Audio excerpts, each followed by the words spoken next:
The snow fell in thick, suffocating sheets across Ashford Manor, transforming the sprawling estate into a fortress of white. It was Christmas Eve and the Ashford family had gathered for what should have been a joyous celebration. Instead, they would remember it as the night their patriarch vanished without a trace. Lord Edmund Ashford, 73 years old and worth considerably more than his charm warranted, had retired to his study at precisely 9 o'clock.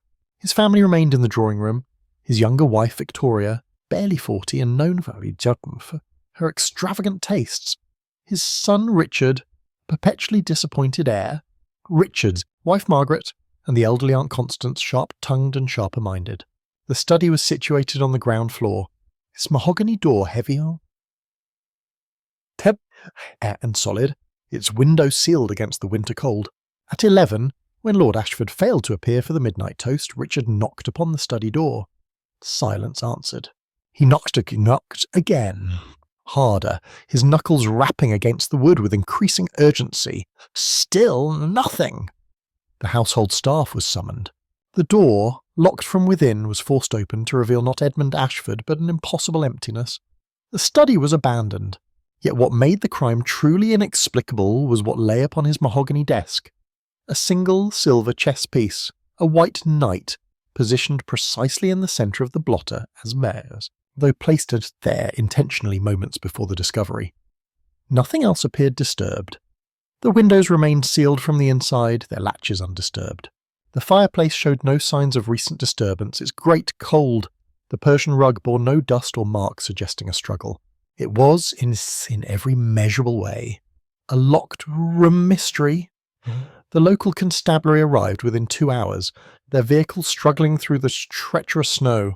Inspector Graves examined everything methodically. The chess piece yielded no fingerprints belonging to a common set available in hundreds of households. Lord Ashford's slippers remained beside his desk chair. His coat and hat hung undisturbed in the hallway. He had simply ceased to exist. The family's reactions proved equally perplexing. Victoria wept, though whether from genuine distress or theatrical performance remained unclear. Richard paced the drawing room like a caged animal, occasionally demanding answers from the incompetent police. Margaret sat rigid in her chair, her fingers working at the lace of her handkerchief until it tore. Aunt Constance, however, merely sipped her brandy and watched everyone with eyes that missed nothing. The most troubling aspect, however, was that no one could definitively account for everyone's whereabouts during the critical window between 9 and 11 o'clock. Victoria claimed to have been bathing.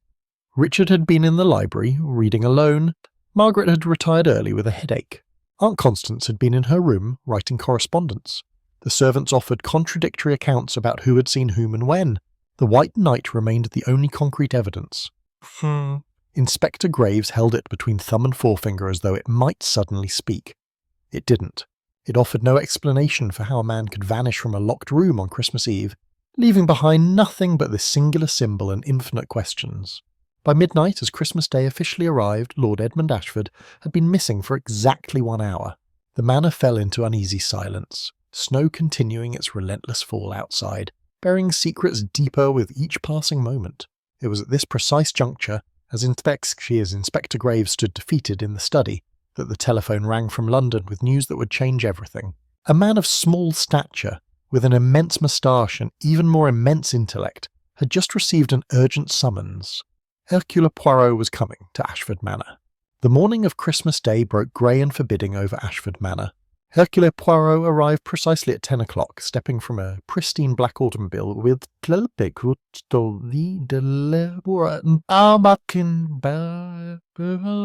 a man for whom punctuality was not merely a habit but a philosopher.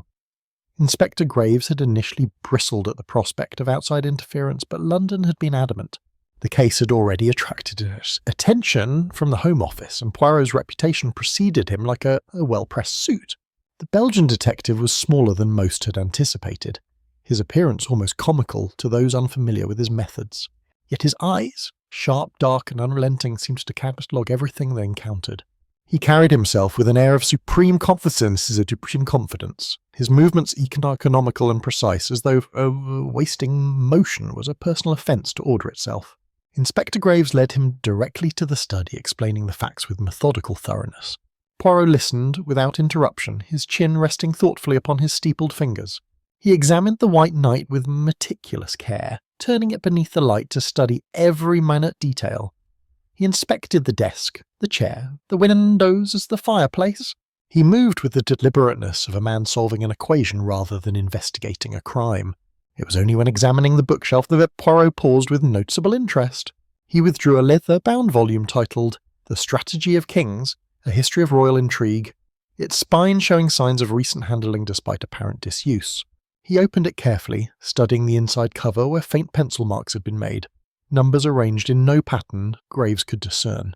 714-21, 915. Curious, Poirot murmured, returning the book to its position with precise care. Monsieur Graves, who among the household possesses knowledge of ciphers or mathematical sequences? Graves hesitated. I couldn't say with certainty why. Poirot did not answer directly. Instead, he requested interviews with each family member separately, beginning with Richard Ashford. The young man appeared nervous throughout, his composure deteriorating when Poirot casually mentioned the book. Richard's hands trembled slightly as he denied any knowledge of it, his denial coming too quickly, too defensively. When Margaret was interviewed, she proved remarkably composed until Poirot inquired whether her husband had discussed any financial difficulties. Her jaw tightened almost imperceptibly, and a flush crept up her neck, reaction she attempted to suppress but failed. She insisted everything was perfectly well, yet her eyes betrayed her words. Aunt Constance, however, proved most revealing through her reactions to what Poirot deliberately did not ask. When he mentioned the chess piece without dwelling upon it, she leaned forward slightly, her aged fingers gripping her teacup with unnecessary force. When he spoke of the sealed windows, she relaxed perceptibly, as though a particular concern had been dismissed. These subtle shifts told Poirot far more than direct questioning ever could. Victoria presented an altogether different puzzle. Her tears had ceased by morning, replaced by a studied melancholy that seemed rehearsed. Yet when Poirot mentioned that no ransom demand had arrived, something flickered across her features. Not shock or fear, but something resembling disappointment, quickly masked, behind a fresh handkerchief. By noon, Poirot had returned to the study, his mind working through the peculiarities he'd observed. The White Knight remained on the desk, and beside it he had placed the book with its mysterious numbers. He understood now that every person in this household was concealing something, but understanding what each person hid, and why they hid it, remained the essential question. The locked room had not closed to trap Lord Ashford inside, it had closed to trap someone inside to aside with him, or perhaps to give someone time to accomplish something while all eyes that were directed elsewhere. Poirot settled into the leather chair and closed his eyes, allowing his little grey cells to work. 2 weeks into the renewed investigation, Poirot had assembled a comprehensive dossier regarding Lord Ashford is Indian yours. Yet the information raised questions far more profound than it answered. The records from Calcutta revealed that Priya Sharma had been the daughter of a merchant family of considerable standing, not a woman of the lower castes that British society might have dismissed. Her marriage to Lord Ashford, while technically valid under Hindu law, had been conducted in absolute secrecy, a fact that suggested either mutual consent to concealment or coercion of some form. Poirot requested that Inspector Graves arrange interviews with specific individuals who had served as witnesses to the household events at Ashford Manor during the critical investigation period. These were not suspects, but rather individuals whose peripheral observations might illuminate aspects of the case that had been obscured by the overwhelming focus on Lord Ashford's confession. The first witness was Mrs. Eleanor Brennan, the head housekeeper who had facilitated Lord Ashford's escape. She sat rigidly in the interview room, her earlier defiance transformed into something approaching resignation. When Poirot inquired whether she possessed knowledge regarding Lord Ashford's activities prior to his arrival in England, her response proved unexpectedly revealing. He spoke sometimes of India, she said hesitantly. During moments when he believed himself unobserved, he would read letters written in an unfamiliar script, and his hands would tremble as though the papers themselves caused him distress. Once I witnessed him burn an entire packet of such correspondence. He wept afterward, the only time I ever observed Lord Ashford permit himself to display genuine emotion. Did he ever mention a woman by name? Priya Sharma? Poirot inquired. Mrs. Brennan's reaction was immediate and unmistakable. Her eyes widened. Her breath caught audibly. How could you possibly know that name? He spoke it only once, decades ago, when he believed the household entirely asleep. He called it out in his dreams as though summoning someone from across an insurmountable distance. The second interview involved the estate's longtime steward, an elderly man named Wickham, who had managed the property's financial affairs for nearly 50 years. When presented with the documented payments to the Calcutta address, Wickham's composure fractured entirely. "I was instructed never to discuss those transfers," he confessed. Lord Ashford was explicit in his demands that they remain recorded under deliberately obscured accounts. He paid me generously to ensure that no questions were raised, but I always understood that the money was being sent to someone Lord Ashford believed he had wronged. "Did he ever explain why?" Poirot pressed. "Only once," Wickham replied. He stated that the woman and child in India depended upon his financial support, though that they had been abandoned by circumstance and necessity, and that providing for them was the Whodunits' only moral action available to him, given that he could never legitimately acknowledge them. He seemed tormented by the inadequacy of such compensation. The third interview produced the most troubling revelation. Aunt Constance, when questioned regarding her knowledge of Lord Ashford's past, disclosed information she had withheld throughout the previous investigation. "I know both of you, sir, about the Indian woman and child," Aunt Constance stated with characteristic directness. "Edmund confessed to me years ago, during a moment of profound intoxication when his carefully constructed facade temporarily dissolved. He spoke of a woman named Priya, of a daughter he had abandoned, of how the weight of that abandonment had shaped every subsequent decision he made." "Why did you not disclose this information previously?" Inspector Graves demanded. "Because," Aunt Constance replied coolly, "at that time I did not understand its significance. Edmund's crime against Eleanor Hartley seemed more immediately pressing, yet now, understanding the pattern, I comprehend that Edmund Ashford was not a man capable of reformed behaviour.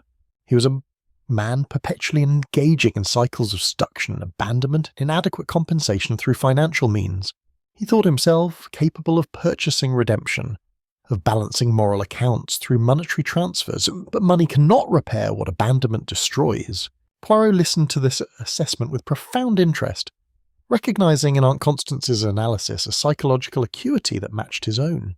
The portrait emerging from these interviews suggested that Lord Ashford possessed a deeply embedded pathological pattern, not merely isolated moral failures but a systematic tendency toward exploitation that repeated across continents, relationships, and decades.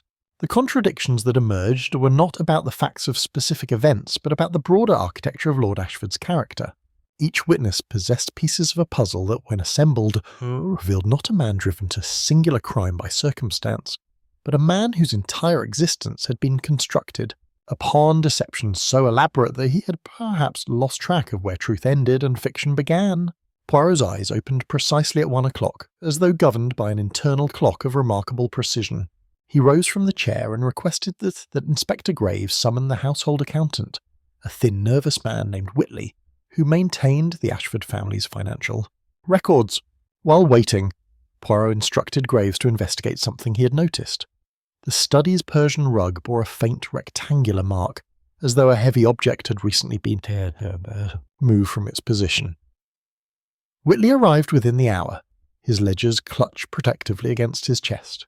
Poirot's questions were deceptively casual, yet they revealed a household in considerable financial distress. Lord Ashford's investments had deteriorated catastrophically over the past 18 months. The family's considerable fortune was hemorrhaging approximately £40,000 annually. Within 5 years, if current trends continued, the estate would be entirely depleted. "But surely Lord Ashford was aware?" Poirot inquired. Whitley shifted uncomfortably. "I attempted to inform him multiple times, Monsieur Poirot. He became increasingly agitated with each report. 3 months ago, he instructed me to cease providing detailed accounts. He claimed he would handle matters personally." This revelation proved enlightening. Poirot then directed his attention toward Richard's circumstances. The heir, Whitley explained with evident discomfort, had been requesting advances against his inheritance with increasing urgency. Lord Ashford had refused them categorically. Richard owed considerable sums to various creditors, debts incurred through gambling and speculative investments that had failed spectacularly. Margaret's situation proved equally precarious. Her dowry, invested years ago, had been systematically depleted by her husband's financial carelessness. She possessed virtually no independent means and would be entirely dependent upon Lord Ashford's goodwill following his eventual death. or she would face genteel poverty should anything jeopardize her position in the household. Aunt Constance's circumstances were perhaps most intriguing. She had been institutionalized briefly 15 years prior following what was diplomatically termed a nervous breakdown, though whispers suggested something more sinister. Lord Ashford paid for her care and residence here, a situation that could be terminated at his discretion. Her meagre pension would prove entirely inadequate for independent living. Victoria's motives appeared most straightforward. Marriage to a man 30 years her senior held obvious financial advantages, yet she had discovered that Lord Ashford's will, drafted before their marriage, left her virtually nothing. The bulk of his estate was entailed to Richard, with modest provisions for the others. Victoria's position, should she remain merely the widow, would be decidedly uncomfortable, yet none of these motives entirely satisfied Poirot's reasoning. Greed alone could not explain the theatrical nature of the White Knight, nor the careful preservation of the locked room's integrity. Someone among them possessed not merely motive but methodology, a plan requiring both cunning and meticulous execution. Poirot requested that Graves retrieve the household inventory from the previous month. When it arrived, he compared it methodically against the current contents of the study. A Fabergé egg, Lord Ashford's prized possession valued at approximately £3,000, was absent. Similarly, a leather portfolio containing what Whitley confirmed were bearer bonds worth an additional £15,000 had vanished. The rectangular mark on the Persian rug had likely been caused by a heavy safe, Poirot deduced, one that had been removed from the study during the critical period between 9 and 11 o'clock. The White Knight was not a random clue, but a deliberate message, a signature left by someone who possessed both intimate knowledge of the household and sufficient nerve to execute a theft of such magnitude shall the family remained mere rooms away. The motive maze had crystallized into sharper focus. This was not a crime of passion or desperation, but of calculated precision. Someone had orchestrated Lord Ashford's absence not to murder him, but to rob him while ensuring suspicion would scatter across multiple guilty parties, each burdened by their own secrets. Poirot smiled thinly. The game, as he often observed, was truly afoot. By mid-afternoon on Christmas Day, Inspector Graves received a telegram that appeared to solve everything. A railway worker in Hercule and Dover had discovered Lord Edmund Ashford wandering along the coastal cliffs, disoriented and suffering from mild hypothermia. The elderly lord claimed to have no recollection of how he had arrived there, or what had transpired during the missing hours. He was being transported back to the manor under medical supervision. Graves practically vibrated with satisfaction. "You see, Monsieur Poirot, the case resolves itself. Lord Ashford likely experienced some form of confusion or breakdown. He wandered away from the study, perhaps through a passage we haven't yet discovered. The family's stories needn't mean anything more sinister than those do. The White Knight was merely an eccentricity, nothing more." Poirot listened with an expression of polite disinterest. "Indeed, Inspector, and yet you will permit me to observe that matters have become considerably more complex rather than simpler, non?"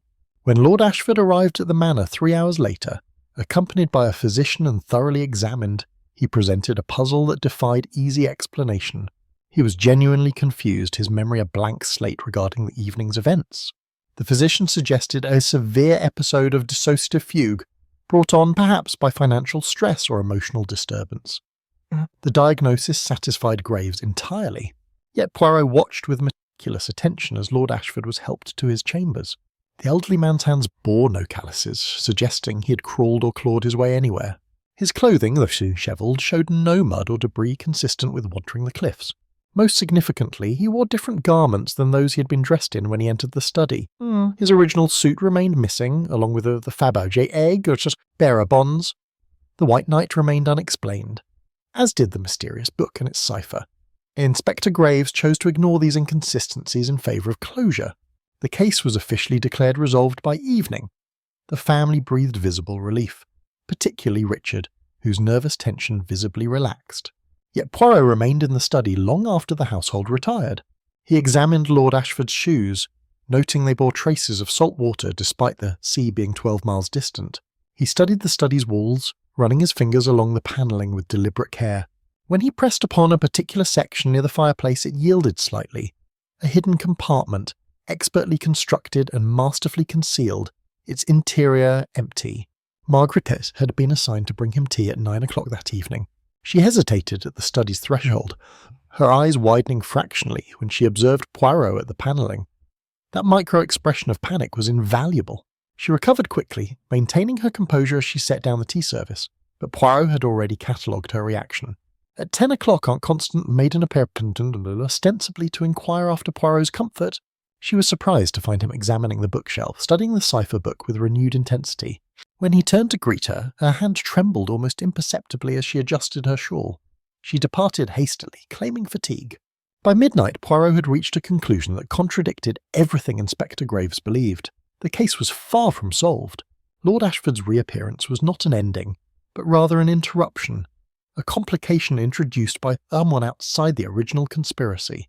The real thief remained at large within these walls, likely watching with mounting anxiety as their carefully orchestrated plan unravelled. Poirot settled once more into the leather chair, his mind assembling the truth piece by piece. The White Knight was not a message for the authorities. It was a message for someone within the household, a signal understood only by those privy to the conspiracy. Someone knew exactly where Lord Ashford had gone and why. Someone remained sufficiently calm and composed to move forward with their plan despite unexpected complications. The game, Poirot understood now, had entered its most dangerous phase. Morning arrived with crystalline clarity, the snow having ceased and the winter thunder casting dark shadows across Ashford Manor. Poirot requested access to the household archives, a task that produced considerable resistance from the family, until Inspector Graves, now somewhat chastened by Poirot's continued scepticism, intervened on his behalf. The archives had occupied a dusty chamber adjacent to the library, filled with decades of accumulated correspondence, ledgers, and personal documents. Poirot worked methodically through the collection, his fingers tracing names and dates with surgical precision. It was Margaret who had insisted the archives be made available, a peculiar request that Poirot found extraordinarily revealing. Within the oldest documents, dating back nearly 40 years, Poirot discovered a series of letters exchanged between Lord Edmund Ashford and a woman named Catherine Winters. The correspondence was intimate, passionate, and utterly damning. It revealed an affair that had persisted for nearly 5 years, ending abruptly with a final letter marked deceased in a woman's hand, presumably someone who had known Catherine. Well, further investigation uncovered a newspaper clipping from 1885, reporting the death of a governess at a country estate in Surrey. The woman had reportedly taken her own life following a scandal involving her pregnancy and abandonment by an unnamed gentleman. The article provided no names, but the date aligned perfectly with the cessation of Lord Ashford's correspondence. Poirot then requested information about Margaret's family history. Inspector Graves conducted the inquiry, producing documents that revealed Margaret's maternal grandmother had been employed as a lady's companion in Surrey during precisely that period. More significantly, Margaret's mother, Lord Ashford's contemporary, had grown up in that same household. The genealogical connection was direct and indisputable. When confronted with these revelations, Margaret initially denied everything, her composure finally shattering as she revealed that her family had carried the shame of Catherine, Winter's death for generations. Her grandmother had been Catherine's closest confidant, present when the governess died. The scandal had nearly destroyed the family's reputation. Margaret had married Richard believing the connection sufficiently distant and obscured, yet the burden of that historical injustice had festered within her for years. "But this explains your financial desperation," Poirot observed, "yet it does not explain your activities on Christmas Eve. Tell me, did you know what your husband had intended?" Margaret's silence was answer enough. The revelation prompted Inspector Graves to re-examine Richard's financial circumstances with renewed vigour. What emerged was a portrait of a systematic desperation. Richard had discovered his wife's family connection to Catherine Winters through old correspondence he found while organising the archives months earlier. Rather than distress him, it had crystallised a plan. He would use his knowledge of the hidden compartment, inherited information passed down through the household staff, to orchestrate a theft. The Fabergé egg and bearer bonds would be sufficient to resolve his debts and escape. Yet Richard had made a critical error. He had confided his plan to Aunt Constance, believing her senility rendered her unreliable as a witness.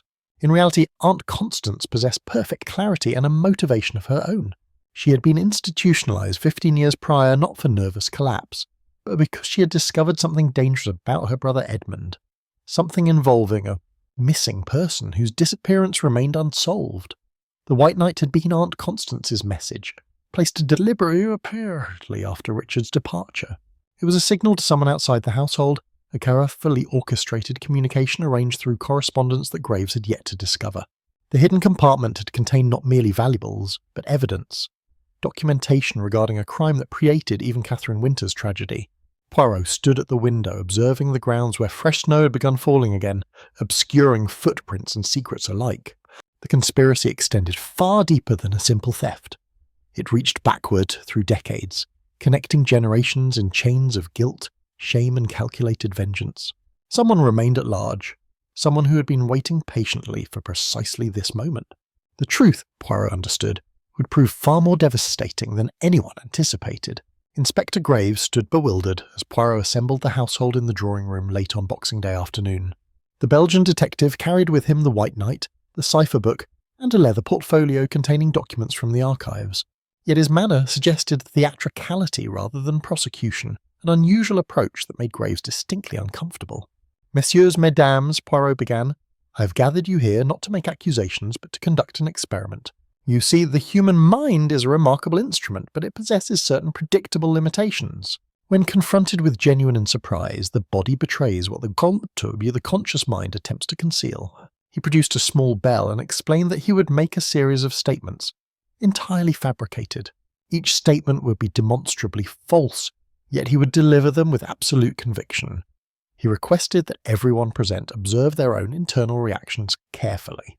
The exercise, he suggested, would prove illuminating for all involved. "First," Poirot announced, "Lord Ashford's missing suit has been discovered in the railway station at Dover, soaked in seawater and containing the Fabergé egg in its jacket pocket." He watched their faces with meticulous attention. Richard's eyes widened momentarily before he controlled his expression. Margaret gripped the armrest beside her. Victoria leaned forward with sudden interest. Aunt Constance remained utterly unmoved. "Second," Poirot continued, "the cipher in the book translates to the name of a railway conductor who was employed at Dover Station 15 years ago. This conductor's wife was institutionalized that same year." He paused, allowing the implications to settle.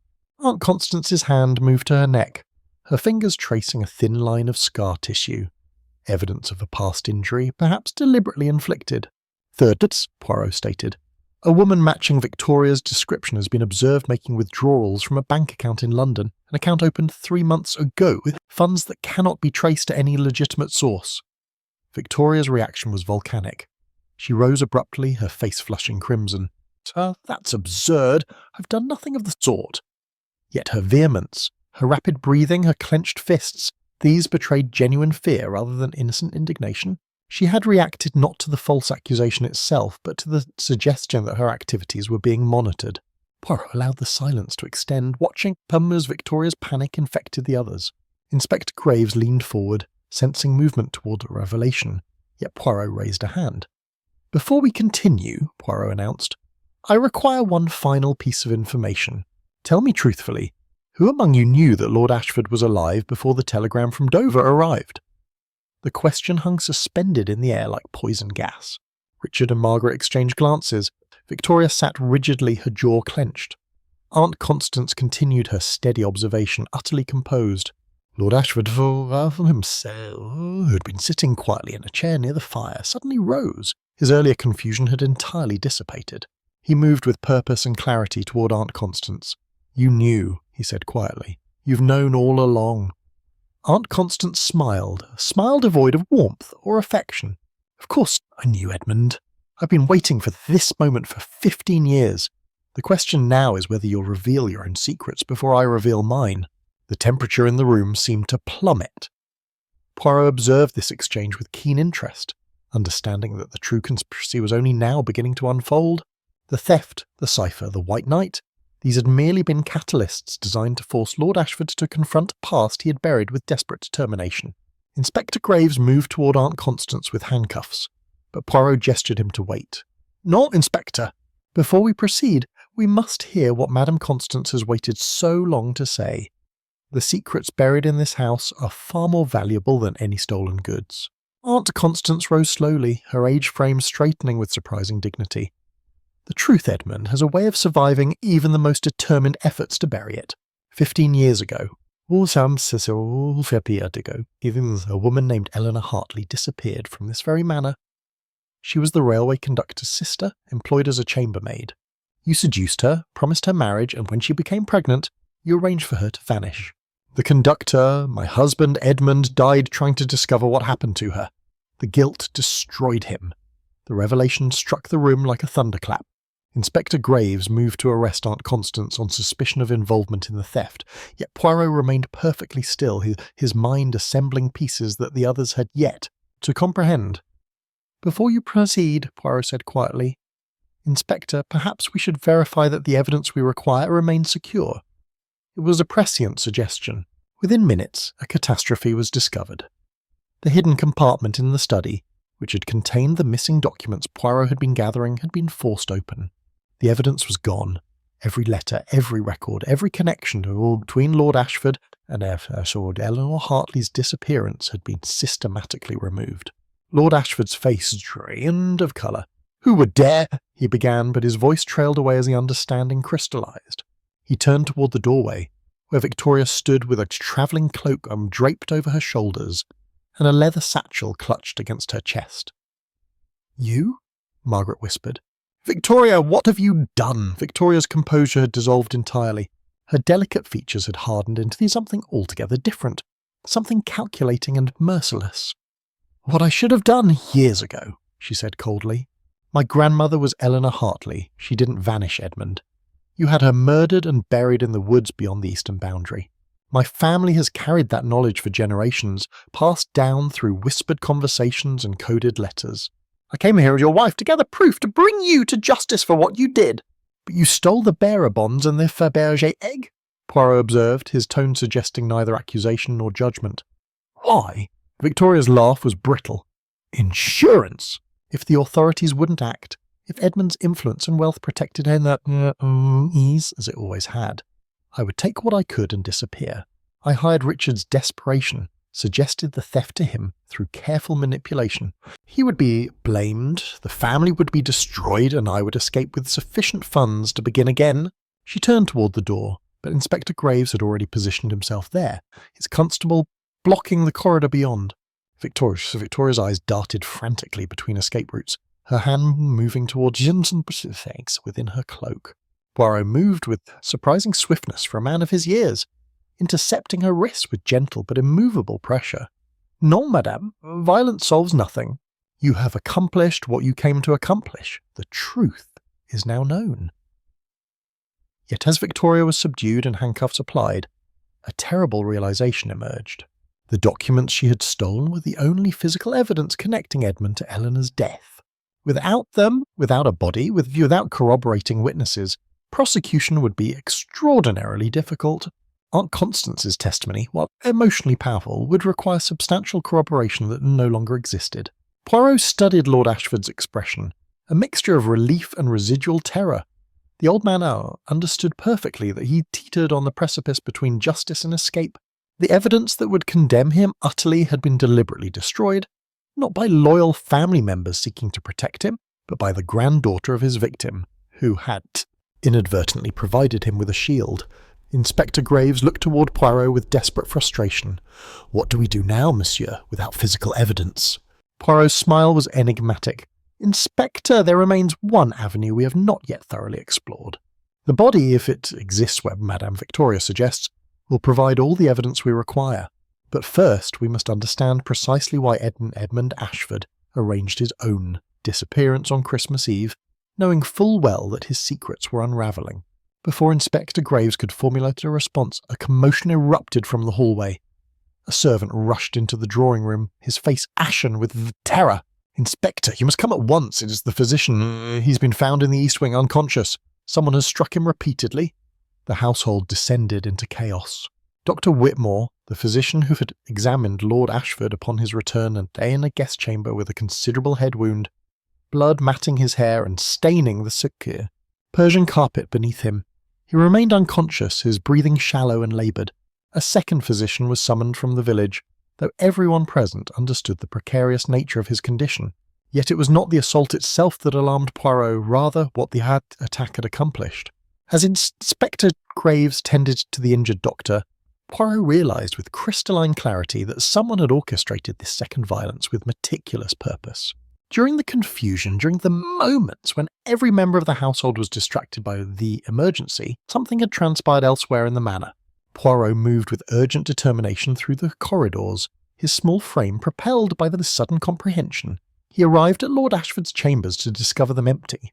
The elderly lord, despite his apparent physical frailty and the constable positioned outside his door, had vanished for the second time. The window stood open, cold winter air rushing through, and a rope fashioned from bedsheets dangled toward the snow-covered ground below. "How is this possible?" Inspector Graves demanded, arriving moments later, his face flushed with anger and mortification. "There was a man stationed directly outside this door. No one could have... unless someone inside assisted him," Poirot finished quietly smiling. He turned to face the constable, a young man named Mitchell, whose uniform bore fresh snow despite having supposedly remained indoors. "You permitted Lord Ashford to depart, did you not? Either through deliberate collusion or momentary distraction." Mitchell's silence confirmed the accusation before any words could. His jaw hung clenched, and he avoided meeting anyone's gaze. Before Graves could demand an explanation, Poirot raised a hand. "Inspector, we must consider what Monsieur Ashford believes he has accomplished. He has eliminated a potential witness, the physician who could provide medical testimony regarding his physical condition at the time of Eleanor's Hartley's disappearance. He has orchestrated a distraction that permitted his escape. Most significantly, he has demonstrated that he possesses allies within this household." But who would help him?" Margaret asked, her voice trembling. "Who would risk their position, their safety, to assist a murderer?" The answer arrived with terrible swiftness as Poirot led them to the servants' quarters. "Mrs. Eleanor Brennan, the head housekeeper who had served Lord Ashford for nearly 30 years, was discovered in her room preparing hastily packed luggage. Beneath her mattress lay the bearer bonds that Victoria had stolen, along with a substantial quantity of cash. Payment, Poirot understood immediately, for her complicity, Mrs. Achas. Brennan's face crumpled as the evidence was uncovered. "He saved my son's life," she whispered. "Years ago, when my boy was gravely ill, Lord Ashford provided the funds for treatment when no one else would help. He's been kind to me, generous. When he asked for my assistance, how could I refuse?" "Kindness purchased with blood money," Poirot observed, "without cruelty, merely stating fact. Tell us where he has gone." Mrs. Brennan's resistance crumbled entirely. She revealed that Lord Ashford possessed a small cottage near the coast, inherited from a distant relation and maintained in secret. He had arranged for a carriage to meet him in the village, paid for years in advance through carefully obscured financial channels. By now, he would likely have reached the cottage and be preparing to flee Britain entirely, perhaps to the continent, where his considerable remaining assets could sustain him indefinitely. Yet as this revelation settled upon them, Poirot's expression shifted into something more troubled. He turned to Inspector Graves with unusual gravity. "There remains one element that disturbs me profoundly, Inspector. Why would Lord Ashford arrange his own disappearance on Christmas Eve, knowing full well that doing so would invite investigation? Why not simply maintain his facade, unless—" Poirot's voice trailed away as a terrible understanding crystallized. The attack on Dr. Whitmore, the escape, these were not the actions of a man attempting to preserve his freedom. They were the actions of a man who understood that exposure was inevitable and had chosen instead to control the narrative of his own disappearance. But to what ultimate purpose? The answer, Poirot suspected, would prove far darker than anyone had yet imagined. Poirot stood motionless in the drawing room, his fingers steepled beneath his chin as he revisited every detail of the case from its inception. Inspector Graves watched impatiently, eager to organise pursuit of the fleeing Lord Ashford, yet Poirot remained utterly still, his mind engaged in meticulous reconstruction. "The White Knight," Poirot murmured to himself. "Why this particular piece? Why leave it upon the desk with such deliberate care?" He retrieved the chess piece from where it had been preserved as evidence. His eyes narrowed as he examined it from angles previously unconsidered. The piece was slightly heavier than standard, its ivory subtly discoloured in patterns that suggested age beyond what its apparent condition indicated. "Inspector, when you examined this piece, did you consider its composition thoroughly?" Graves shook his head, confused by the question's apparent irrelevance. Poirot moved to the study window and held the White Knight toward the afternoon light. Beneath its surface, barely visible unless he thus examined lay a faint inscription, initials intertwined with a date, E.H. 1890, Eleanor Hartley. The date aligned with her arrival at the manor as a chambermaid. "The chess piece was not a message for the authorities," Poirot said quietly. It was a confession. Lord Ashford left it deliberately, knowing that we would eventually comprehend its significance. But why would a man confess only to flee? He turned his attention to the cipher book with renewed intensity. The numbers Poirot had discovered, 7, 14, 21, 9, 15, suddenly acquired new meaning when considered sequentially. They were not mathematical sequences, but page references, leading to passages marked discreetly in the text itself. Poirot moved through the paper methodically, locating each passage. They formed a narrative, fragmented but coherent, a confession written in code, detailing Eleanor Hartley's seduction, her pregnancy, Lord Ashford's panic, and ultimately the terrible resolution he had orchestrated. The passages described the location where her body had been concealed, the eastern woods beneath a grove of ancient oak trees, marked by a particular stone formation. He wanted us to find her, find a girl, Poirot realised aloud. The entire elaborate performance, the disappearance, the cipher, the White Knight, these were not mechanisms of concealment, but instruments of revelation. His Inspector Graves struggled with comprehension. But if he wanted the truth exposed, why flee? Why attack the physician? Why involve innocent people? Because, Poirot explained, Lord Ashford is not fleeing to escape justice. He is fleeing to complete his final act. The cottage by the coast, the arrangements made decades in advance, the careful preservation of escape routes, these suggest a man who has long contemplated a particular conclusion to his narrative. The realization struck everyone simultaneously. Lord Ashford had orchestrated his own exposure not to punish himself through legal proceedings, but to control the ultimate outcome of his existence. The confessional elements, the White Knight, the coded passages, were not gestures of redemption, but theatrical flourishes preceding a deliberately chosen death. "We must intercept him immediately," Inspector Graves declared, moving toward the door. Yet Poirot remained focused on one final detail.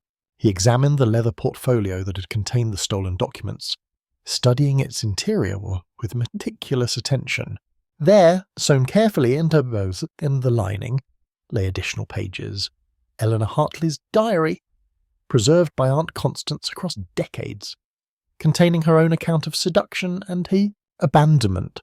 The diary's final entry was dated the day of her disappearance. It read, "If you're reading this, I am gone. Edmund promised to care for our child, but I know now that he intends something far darker.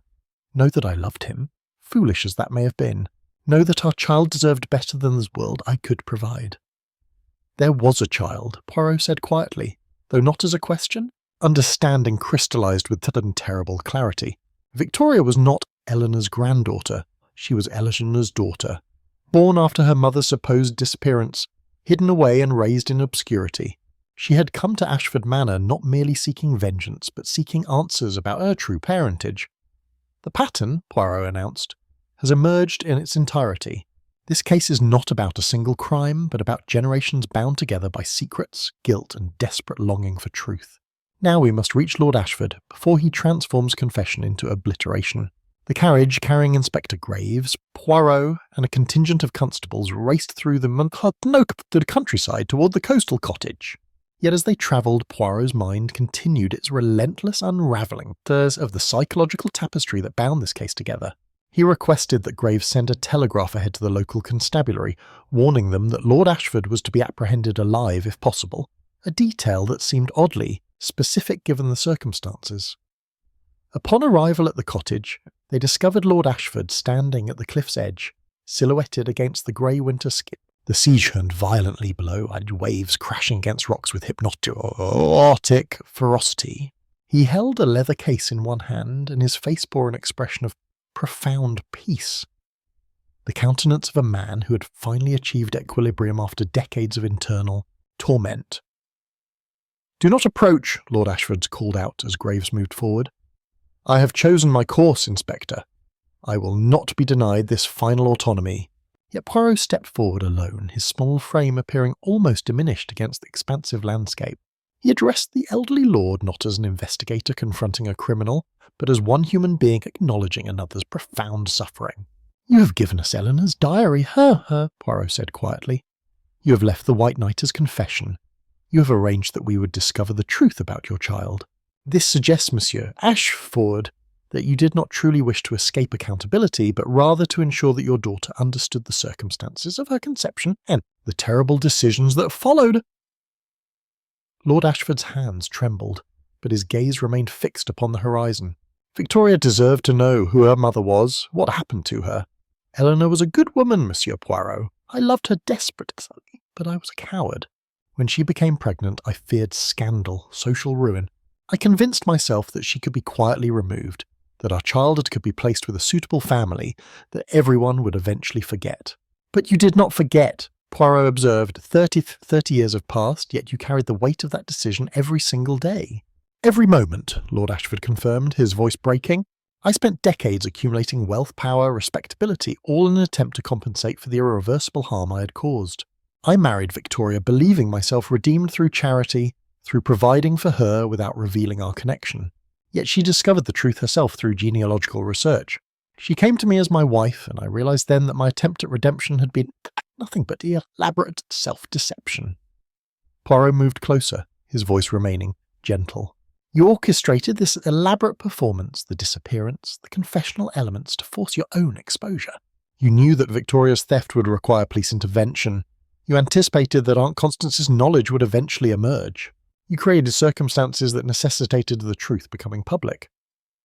I wanted Eleanor's memory honoured. I wanted our daughter to understand that she was born of love, not merely sin. I wanted to finally surrender the burden I had carried alone for so long. And yet, Poirot continued, you believed that surrender required your death. This is where your psychology demonstrates its deepest fracture, monsieur. You have convinced yourself that accountability and self-annihilation are synonymous, that the only redemption available to you lies in oblivion. Lord Ashford's grip on the leather case tightened. What other choice remains? I am responsible for the death of an innocent woman. My actions destroyed an entire family lineage. Society demands justice. Society, Poirot replied, will indeed demand justice. You will face trial, condemnation, imprisonment. But Eleanor's daughter, your daughter, she demands something far more valuable than your death. She demands that you acknowledge fully what you have done, not through theatrical gesture, but through the difficult and glamorous work of genuine remorse. For the first time, Lord Ashford's composure fractured visibly. Tears streamed down his weathered face as he turned from the cliff's edge. I cannot face her. I cannot bear to see the contempt in her eyes. Contempt, perhaps, Poirot acknowledged, but also understanding, which you have earned through your confession. Your death would be an act of selfishness, monsieur, a final refusal to accept the consequences of your actions. True accountability demands that you remain, that you face judgment, that you allow your daughter to forge whatever relationship with your memory she deems necessary. Lord Ashford lowered the leather case, and Inspector Graves stepped forward to secure him. The crisis had passed, yet the resolution remained profoundly incomplete. Justice, Poirot understood, would prove far more complicated than any legal verdict could encompass. The interrogation room at the county's constabulary was deliberately austere. Grey walls, a single table, chairs designed to discourage comfort. Lord Ashford sat with visible resignation, his solicitor positioned beside him, though the elderly lord had instructed the man not to intervene. Inspector Graves occupied the chair opposite, his notebook open, yet he deferred entirely to Poirot, who stood with characteristic stillness near the window. Monsieur Ashford, Poirot began, we have recovered Eleanor Hartley's remains from the eastern woods. Forensic examination confirms that she died from blunt force trauma sustained approximately 35 years ago. The cause of death was consistent with a deliberate act rather than accident. Before you respond, understand that we possess Eleanor's diary, your coded confession, the white knight bearing her initials, and the testimony of multiple witnesses regarding your financial arrangements and psychological state during the relevant period. Lord Ashford's solicitor moved to counsel silence, but the elderly lord raised a hand. I will speak freely, Monsieur Poirot, and I have prepared myself for this moment for decades. Then tell us precisely what transpired on the night Eleanor Hartley died, Poirot instructed. Not the sanitized version you have carried in your mind, but the truth as it occurred, moment by moment. The interrogation that followed proved extraordinarily detailed. Lord Ashford described Eleanor's pregnancy, his initial panic, and his subsequent decision that she must simply disappear. He explained how he had arranged for a carriage to transport her away from the manor, ostensibly to a safe house where she would bear the child in secret. Yet he had issued contradictory instructions to the carriage driver, a man now long deceased, directing him to eliminate the problem entirely rather than facilitate Eleanor's escape. "I told myself I didn't know what would happen," Lord Ashford said, his voice hollow. "I constructed a comfortable fiction wherein I was merely removing an inconvenient situation. But truthfully, I knew. Some portion of my consciousness understood precisely what I was orchestrating at bay. I simply refused to acknowledge it explicitly. This is the psychological mechanism known as plausible deniability," Poirot observed. "You maintained moral distance through deliberate ignorance, yet you bear full responsibility for the consequences of your willful blindness." "Yes," Lord Ashford agreed. "I have carried that knowledge every moment since. When the carriage returned empty, when I understood that Eleanor had been murdered on my orders, I became someone entirely different. The comfortable young aristocrat ceased to exist. I became a man committed to accumulating wealth and status, as though such accomplishments could somehow retroactively balance the scales of justice." "Yet no amount of wealth could accomplish this," Poirot said, "because Eleanor Hartley's death was absolute and irreversible.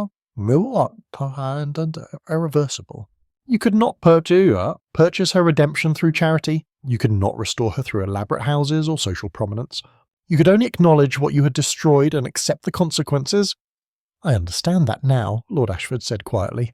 "I understand that by constructing this elaborate performance, by leaving confessional elements hidden throughout the manner, I was attempting to control the narrative of my own judgment. I wanted to dictate the terms of my own exposure rather than having truth emerge through accident or investigation." Poirot nodded slowly. "You attempted to transform passive guilt into active confession, hoping that such agency might somehow mitigate your moral culpability. But this is precisely where your psychology perpetuates its deception. There is no redemptive performance, monsieur. There is only the terribly mundane reality of having caused irreversible harm and living with that knowledge until death claims you." "What will happen now?" Lord Ashford asked, though his question seemed rhetorical. "You'll be charged with the murder of Eleanor Hartley," Inspector Graves stated formally. "Given the time elapsed and the death of the carriage driver, prosecution will be extraordinarily complex. The courts will determine whether your confessional elements constitute admissible evidence, whether your psychological state at the time of the crime constitutes mitigation, and, ultimately, whether justice in any conventional sense can be served." "And Victoria?" Lord Ashford asked. "My daughter? She faces charges regarding the theft of the bearer bonds and Fabergé egg," Graves explained. "However, given the circumstances surrounding her actions, her search for truth, her family's historical grievances, the magistrate may exercise considerable discretion in sentencing." Poirot remained observing this exchange with the detached expression of one who had witnessed countless variations of human moral failure. He understood that this interrogation represented not a triumph, but merely the exhausting conclusion to a case whose true resolution would unfold across courtrooms and years, in the complicated hearts of those bound together by tragedy and blood. "The crime," Poirot said finally, "has been solved through confession rather than deduction. Yet truth, once acknowledged, permits no comfortable retreat. This is perhaps the most significant lesson this case offers, Inspector. That some truths, once recognised, transform the person who recognises them irreversibly." 3 days following Lord Ashford's formal confession, as the legal machinery began its slow, inevitable acceleration toward trial, Poirot received an unexpected visitor at his temporary residence in the village. Victoria arrived unannounced to Mount Subois, accompanied by her solicitor, her demeanour suggesting neither the defiant criminal of previous days nor the grieving daughter seeking reconciliation. Instead, she possessed the calculated composure of someone orchestrating a final revelation. "Monsieur Poirot," she began without preamble, "I have withheld crucial information from both the authorities and yourself. I did so not from malice, but from necessity.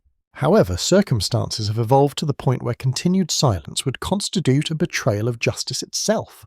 Poirot gestured for her to continue, his expression suggesting neither surprise nor judgment.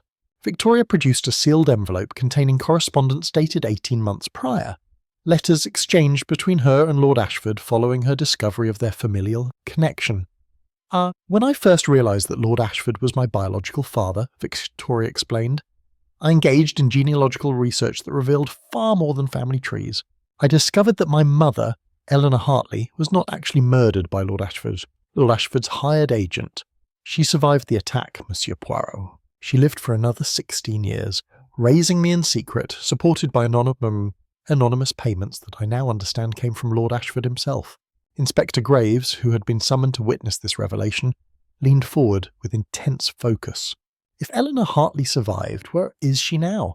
Who filed the death report that we discovered in the archives? My mother died of natural causes in 1906, Victoria continued. Tuberculosis accelerated by the trauma she suffered. Her death was recorded under an assumed name in a small village in Wales.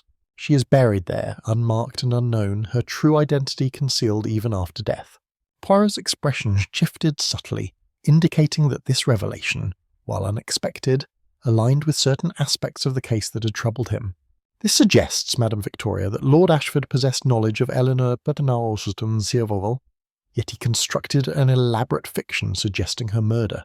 Why would he do this? Victoria's answer proved extraordinarily complex.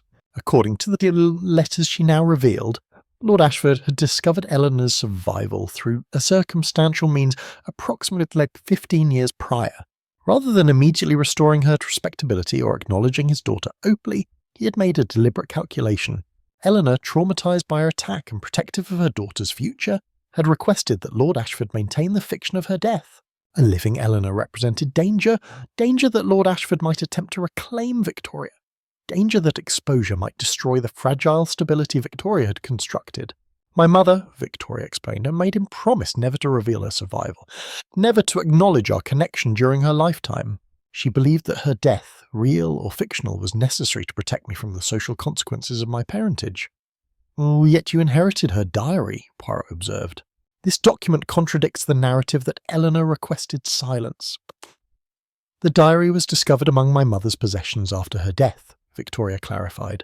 It was my mother's confession, her attempt to ensure that truth would eventually emerge. She wrote it knowing that someday I would inherit it, and that someday justice might finally be possible.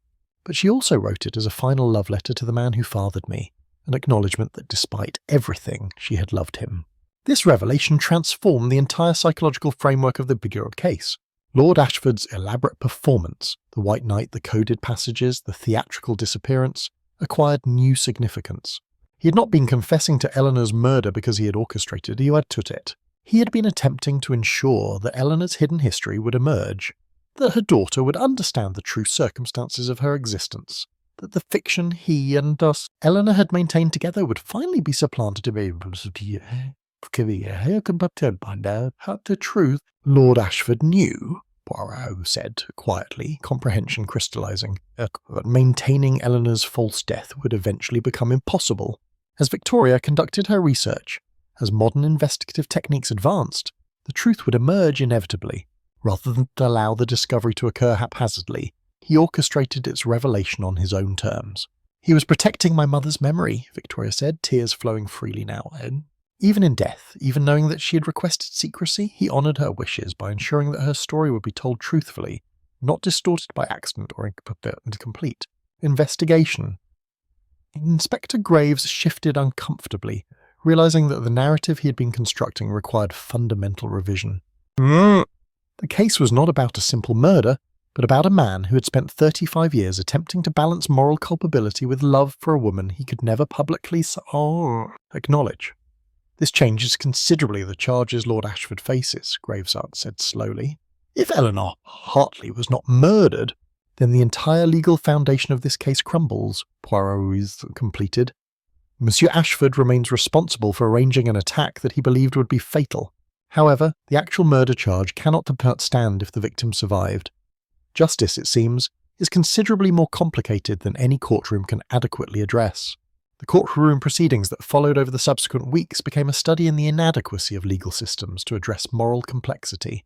Lord Ashford faced charges not for murder but for conspiracy to commit grievous bodily harm, a substantially lesser crime that carried reduced penalties and drastically different implications for justice. The Crown's case, weakened considerably by Victoria's revelations, struggled to construct a coherent narrative. Prosecutors argue that Lord Ashford's intent to have Eleanor murdered was sufficient for conviction, regardless of the outcome.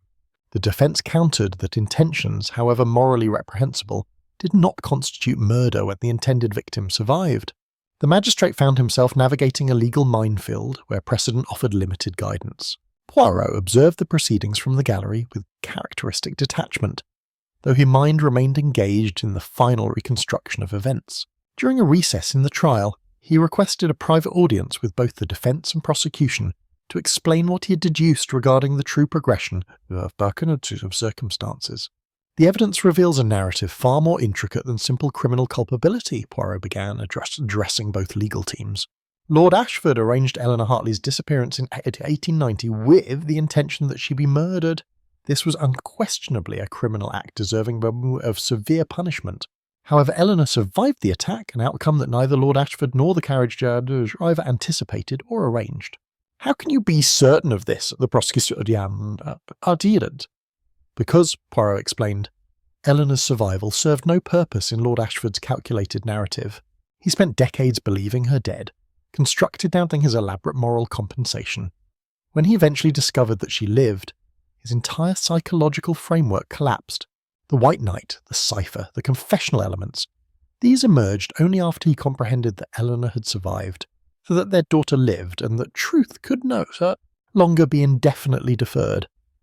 Poirot then addressed the defence counsel. Yet you must understand that your client's reduced culpability does not constitute innocence. He orchestrated an attack he believed would be fatal. That Eleanor survived was fortune rather than the consequence of any merciful impulse on Lord Ashford's part. The law may recognise degrees of guilt, but moral responsibility remains absolute. The trial concluded with a verdict of guilty on the conspiracy charge. Lord Ashford received a sentence of 8 years' imprisonment, a substantial penalty that acknowledged his initial criminal intent while recognising that the actual harm caused differed from what he had intended. The sentence satisfied neither the prosecution, which sought harsher punishment, nor the defence, which had hoped for acquittal. Yet as Poirot reflected upon the conclusion, he understood that conventional justice had fundamentally failed to address the case's true dimensions. Eleanor Hartley had suffered terribly, traumatised by an attack orchestrated by the man who had seduced and abandoned her. She had spent 16 years in hiding, separated from the father of her child, living in fear and poverty despite Lord Ashford's anonymous financial support. She had died without ever receiving public acknowledgement of her suffering or vindication of her memory. Victoria, born of violence and deception, had spent her entire life searching for truth that society had deemed shameful to acknowledge. Aunt Constance had carried the burden of her husband's destruction, his suicide following his sister's disappearance, across 15 years of institutionalisation and grief. Justice, Poirot explained to Inspector Graves as they departed the courthouse, is rarely the elegant resolution that detective fiction suggests. A man enters prison, society believes order has been restored, yet the fundamental wrongs perpetrated, the suffering inflicted, the lives fractured, the truth suppressed, remain fundamentally unresolved by any legal verdict. Then what would constitute true justice? Graves asked. Perhaps, Poirot replied thoughtfully, Eleanor Hartley receiving a proper burial with full knowledge of her true identity. Perhaps Victoria inheriting something more substantial than shame and deception from her family history. Perhaps society acknowledging that respectability achieved through the systematic concealment of human suffering is merely corruption wearing a gentleman's facade. The White Knight remained in Poirot's possession as he departed Ashford Manor for London. He held it occasionally, studying the faint initials beneath its surface. E.H. Well, Eleanor Hartley, reduced to symbols, her story consumed by decades of secrecy, and finally emerging not as redemptive truth, but as evidence of how thoroughly systems of power could suppress inconvenient human error. Best more tourists. The case was officially closed, yet Poirot understood that some mysteries transcend investigation, residing instead in the unbridgeable distance between law and justice, between truth acknowledged and wrongs genuinely remedied. 6 months following Lord Ashford's incarceration, Poirot received correspondence that initially appeared to be routine administrative matter. The letter, postmarked from Wales and addressed in careful, deliberate handwriting, bore no return address. Inside, he discovered a handwritten note accompanied by a small photograph. Eleanor Hartley's gravestone appeared installed in a modest cemetery over looking the south to Welsh Cryptid. The note read, Monsieur Poirot, I have finally given my mother a proper burial with her true name inscribed upon the stone. She deserved at least this acknowledgment of her existence. However, in organising her effects for transfer to her grave, I discovered something troubling. Among her personal papers was a journal entry dated 1905, the year before her death. In it she references the other child, her daughter born before me, whom she claims Lord Ashford fathered with another woman during his years in India. This child would be approximately 50 years old now, if alive. I wonder if you might investigate this matter. My mother seemed convinced that this half-sister of mine remains unaware of her true parentage. Yours, Victoria Ashford. Poirot set the letter upon his desk and remained motionless for an extended period, his fingers forming their characteristic steeple beneath his chin. The case, he had believed, was concluded. The truth, while not delivering conventional justice, had at least been exposed and acknowledged. Yet Eleanor Hartley's reference to another child suggested that the web of deception surrounding Lord Ashford extended far deeper than anyone had yet comprehended. Lord Ashford had indeed spent 3 years in India during the 1880s, ostensibly on business matters related to colonial investments. The household accounts from that period revealed mysterious recurring payments to an address in Calcutta, payments that had continued even after Lord Ashford's return to England. Poirot contacted his colleague in Scotland Yard, requesting that discreet inquiries be made regarding any marriage records or birth registrations associated with Lord Ashford during his Indian residence. The response, arriving 2 weeks later, confirmed his suspicions. There existed documentation of a marriage ceremony conducted according to Hindu customs between Lord Ashford and a woman named Priya Sharma in 1882. The marriage certificate, while not officially recognised under British law, represented a binding commitment that predated his marriage to Eleanor by several years. More significantly, birth records indicated that a daughter, Margaret Sharma, had been born in 1884 to this union. She would now be precisely the age Victoria had estimated. Yet the records showed no subsequent documentation, no education enrolment, no marriage registration, no death certificate. Margaret Sharma had effectively vanished from official record following her birth. Poirot understood immediately that this discovery fundamentally altered the entire architecture of the case. Lord Ashford's moral culpability extended far beyond his treatment of Eleanor Hartley. He had constructed a life characterised by systematic deception across multiple continents, multiple relationships, multiple children abandoned to uncertain fates. The crimes he had ultimately been prosecuted for represented merely the surface manifestation of a far more extensive pattern of exploitation and moral corruption. Yet pursuing this revelation would require reopening investigations that the courts had deemed concluded. It would necessitate explaining to Inspector Graves why justice remained incomplete. It would require acknowledging that Poirot's own investigation, however thorough it had appeared, had failed to uncover the full scope of Lord Ashford's crimes. As he contemplated this recognition, Poirot observed a curious sensation, not frustration at his incomplete understanding, but something approaching recognition of a fundamental truth: the human capacity for deception, for compartmentalization, for constructing elaborate fictions to conceal moral turpitude, extended far beyond the capacity of any single cell. Investigator to fully illuminate. He wrote a response to Victoria, instructing her to retain the journal entry and any additional documentation Eleanor had left regarding the unknown half-sister. He requested that she forward to him all identifying information about Lord Ashford's Indian residence and the woman Priya Sharma. Then, with careful deliberation, he began preparing his notes for what promised to become an entirely new investigation. The Christmas Eve conspiracy, it seemed, possessed dimensions that even Hercule Poirot's meticulous examination had failed to reveal.